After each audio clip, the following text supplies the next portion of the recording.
adalah anugerah dan amanah sekaligus, suatu harta paling berharga dalam hidup sesebuah keluarga. Namun bukan semua ibu bapa dikurnia cahaya mata yang sihat dan comel. Bagi Wira Sudep Jarabu, kehadiran anak keduanya Nur Wadihan atau Dihan 15 tahun lalu merubah perjalanan kehidupannya. Ibarat suatu pendakian yang tidak berkesudahan, namun bukan untuk disesali. Ini kisah inspirasi untuk semua, baik yang tewas kudrat fizikal atau parah jiwa dan raga. Bersama Dihan, Wira cuba mencipta seberapa banyak kejayaan yang kini menjadi sebahagian daripada kenangan manis buat mereka sekeluarga.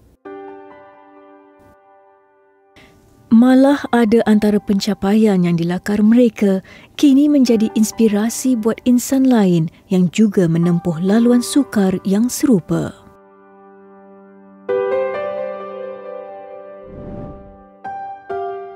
Walaupun dilahirkan sebagai insan kelainan upaya, Dihan boleh dianggap sebagai membesar dalam keajaiban Tuhan. Anak kedua Wira dan pasangannya Nur Murni Dona Muhammad Nurdin ini boleh disifatkan mati hidup semula selepas diisytiharkan meninggal secara klinikal sejurus selepas dilahirkan.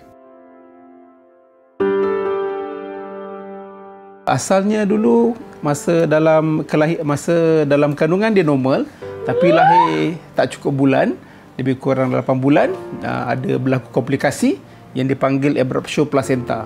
Uri dia tanggal sepenuhnya sebelum waktu bersalin.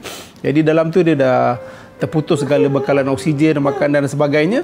Masa dia keluar tu dia tak bernyawa, lebih kurang dalam 10 minit, iaitu kesan yang lebih daripada 2 ke 3 kali ganda manusia biasa kalau boleh bertahan dalam air. Jadi hari kedua semakin kritikal sampai doktor kata kami sebagai parent lah kena standby in case kalau dia tak boleh survive. Satu-satu miracle dia survive, dan dia dia improve secara berperingkat sehingga boleh dikeluarkanlah daripada hospital. Cuma akibatnya dia jadi anak yang terlantar sepenuhnya. Awak dah bangun dah? Nak jalan ke? Nak jalan ke hari ni? Dah jalan lah pagi tadi kan. Dah jalan dah, nak tengok TV. Tengok lagu awak nanti kan. Tengok lagu awak okey. Senyum sikit. Dah senyum lah. Okey dah, tak nak mesin dah.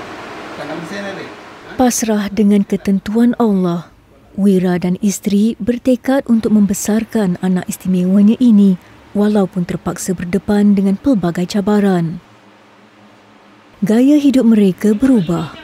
Dalam tempoh 3 tahun pertama membesarkan Dihan, mereka terpaksa sentiasa berulang-alik ke hospital. Daya tahan Dihan yang rendah menyebabkan dia sering diserang penyakit. Kita tak sangka anak kita yang dalam kandungan sangat perfect, tapi tiba-tiba dia jadi anak yang istimewa. Okey, jadi hidup kami berubah sepenuhnya. Peringkat awalnya masa nak menerima tu memang sangat berat, sangat sukar sehingga kita rasa macam ada depresi apa semua kan. Tapi alhamdulillah ada beberapa turning point lah yang menjadikan kita supaya satu kita cuba terima.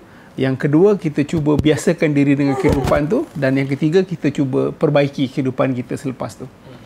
Mengimbau kembali dugaan yang dilalui mereka 15 tahun lalu, Wira dan isteri sedar mengasuh Dihan banyak mengajar mereka erti sebenar kehidupan.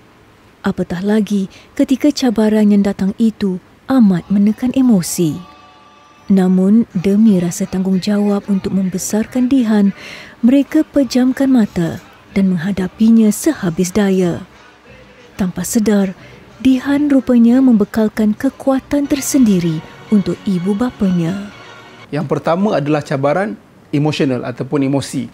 Okay, emosional ni, dia melibatkan pada kita punya kekuatan jiwa untuk menghadapi anak macam ni. Sebab yalah, tiba-tiba kita dianugerahkan anak istimewa kan. Jadi banyak kita berperang dengan emosi sendiri, nak jaga dia macam mana, kemudian kesan dia kepada masyarakat sekeliling. Kini, cabaran paling besar buat mereka adalah fizikal kerana Dihan semakin membesar. Cabaran yang kedua adalah daripada segi fizikal. Apa dia cabaran fizikal ni?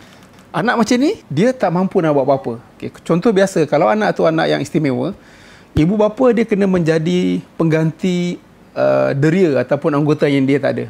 Tapi kalau anak yang terlantar sepenuhnya, kita boleh ibaratkan tak ada apa pun. Kita bukan hanya menjadi anggota yang hilang, tapi seluruh panca inderanya pun kita kena jadi untuk dia. Sekarang Dihan dah besar kan, maknanya berat dia sekarang dalam 30 kilo lebih, jadi kita nak kena angkat. Satu hari boleh kata pergerakan dia dalam 3 ke 40 kali, daripada katil, wheelchair, tapak makan, tapak mandi dan rutin hariannya yang lain kan. Saya buat masa ni masih ada lagi kekuatan fizikal. Isteri saya sendiri memang dah tak larat nak angkat dia. Jadi kita perlukan equipment tambahan untuk menjaga dia.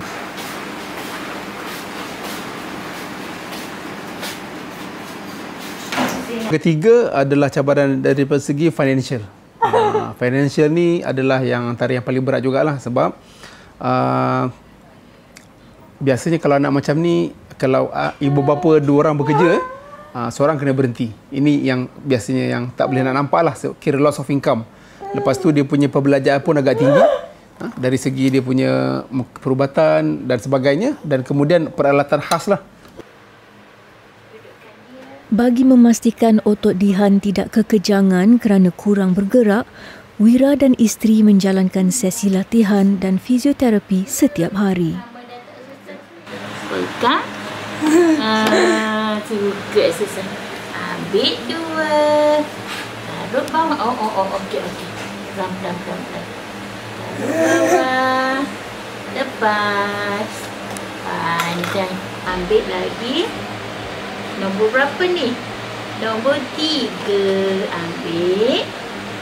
Tengok tak? Pegang. Pegang. Letak bawah. 3. Letak bawah. Letak bawah. Pegang. Pelan. Panjang. Tarik keluar. Ni last dah. Last tarik pegang ni. Taruh bawah. Lepas. Pandai. Tepuk tangan. Adik pandai tepuk tangan. Tepuk tangan. Susah macam mana? Mana nak susah? Masuk. 1. Pandai. Lagi. Dekat lagi. Oh. Tak, ibu tak baca. Suka. Ambil. Sukalah saya. Pandai. Habis. Tepuk tangan. Okey. Habis. Tepuk tangan. Exercise habis dah. Tengok adik buat. Disebabkan tumbesarannya, urusan membersihkan diri anak istimewa turut menjadi cabaran buat Wira dan isteri. Dengan berat semasa Dihan hampir 30 kg, adalah sukar untuk mereka mengusung Dihan keluar masuk di bilik mandi. Untuk itu, Wira terpaksa menempah sebuah tempat mandi khas lengkap dengan peralatan mesin mengangkat elektronik yang banyak memudahkan tugas seharian mereka.